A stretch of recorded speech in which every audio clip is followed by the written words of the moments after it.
Hey everybody, thanks once again for tuning in. So today we're going to be talking about my first impressions with the Hoka Clifton 9. So interestingly, I had zero plans to buy this shoe. The backstory is I'm training for my first ultra marathon. It's a 55K. Now it's a mix of roads and trails. Now I don't do a lot of trail running, though I've been trying to do more this year. But whenever I do it, I just use a road shoe. And I've found that for me, a high cushioned road shoe is what works best for me on trails. For instance, the On Cloud Monster was one I really liked for running trails. So I initially went out looking for a shoe, a cushion shoe with good grip, and I tried on the Nimbus 25, and I went with that one. Now, throughout my training, however, I was finding that the Nimbus, while it's fine on roads, it just didn't really hug my foot as well on trails where you don't have that nice flat landing, and it just was too loose and didn't provide that stable landing base. A few too many close calls with twisting an ankle. I was well over halfway through the training and actually kind of getting near the end, and I knew I was going to have to switch it up. So I went to the store looking for a high cushion shoe with a nice solid good grip on the bottom, and one which was my foot fit nice and snug and stable. I tried on several, but this Hoka Clifton 9 was exactly what I was looking for.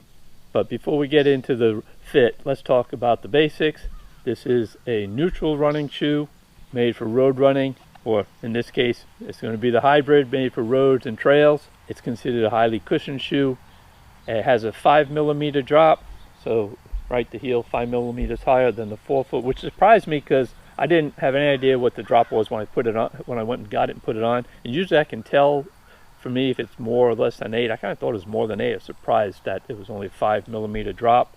I wear a size 12, which weighed in at 10.51 ounces, which is 298 grams. Now for me, I found this shoe true to size. However, I need to preface that with I have a very narrow foot. You know, I'm so used to it now. I kind of move around in pretty much every shoe that I wear, but it never bothers me. Again, I'm used to it. But boy, I tried this on and I was really surprised just how snug and tight it was for me. I absolutely loved it. So of course I say all that, and if you prefer or need a wider toe box, you really could be in trouble with this one. I gave it a B- for sustainability. They say they have recycled content in the mesh, and they talk about recycled content in the laces. And as with the other Hoka that we had, that was a Mach 4, Hoka claims the shoe's vegan. I still don't know what that means. So anyway, so we give it a B- for sustainability, and the cost, this is $145.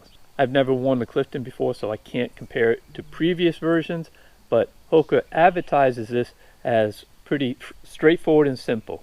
They said they put more cushioning in and they took some of the weight out.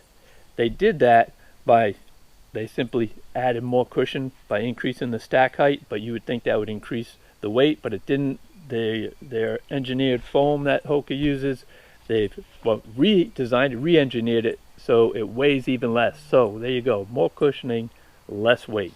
But let's talk about the fit, because that's what really sold me on this shoe. I needed a shoe, again, that gave me a nice, solid, firm landing base.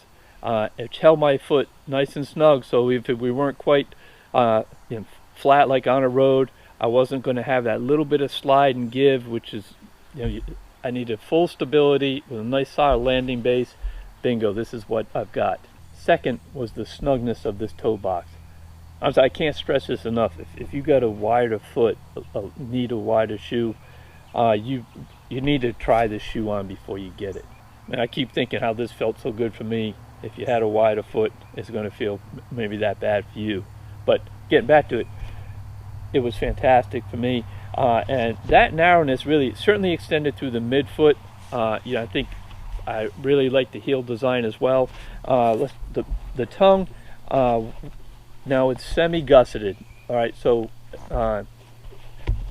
it's gusseted just on one side, on the inside, but you know, the tongue migration, you know, always slides down to the outside. So you really only need to have it on the one side.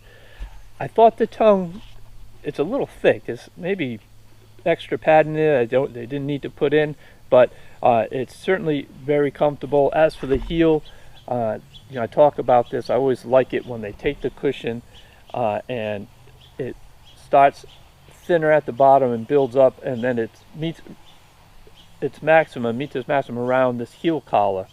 I say I like the heel. I don't know why we get these silly little elf spurs on these Hokas. I kind of thought maybe they would have got rid of that thing. But in any case, you know, if that's the only thing that annoys you, then you got a pretty good fitting shoe. So my initial impressions here on the ride are going to be a little skewed because, you know, normally I take it out and do a pretty hard tempo run as well as some slow runs, some dog walks and whatnot. And I really haven't done a hard tempo run. It's not part of that training that I'm doing. I have tried to pick it up every once in a while, get some turnover going. And I have to say, while this is still a highly cushioned shoe, I was really pleased with the amount of return that I had, energy return. And I think that's probably comparing to when I was wearing the Nimbus for so long. I definitely had a lot more return on this one than I did the Nimbus.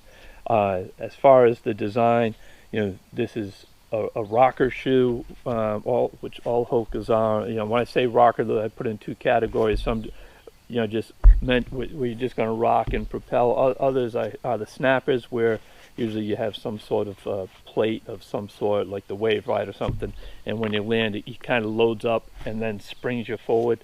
You know, Hoka is, I think that, well, all their shoes are the rocker design, that they've really nailed this. I still don't have a really good feel for how well it breathes, so you know, you're just gonna have to check back at 300 miles, and this is the point of the video where I tell you to consider subscribing, because I do these initial impression videos, and then I always check back in at 300 miles to let you know how well the shoe is held up, and essentially how many miles you can expect to get for your money out of every pair of shoes. So to summarize, I'm just really glad that I went out and found this Clifton 9 and purchased it. The fit is just simply terrific. It's exactly what I needed. I feel like I really have a shoe that's ready to take on this ultra marathon. Now just got to hope that the runner's ready to take on the ultra marathon. It's a high cushion daily trainer which provided more energy return than I expected. As for this ultra marathon, we'll be making a video of it. If you haven't seen any of our other race videos, I run with a GoPro. We video not just the race and the scenery, but also the destination, places where we stay, eat, visit, so you get a good feel for the race, the place, and the taste, right? So what's not to love? So go ahead and subscribe, and hit that little notification bell. You'll get a notice every time we upload a new video. So many thanks for watching, and get out there and keep racing the nation.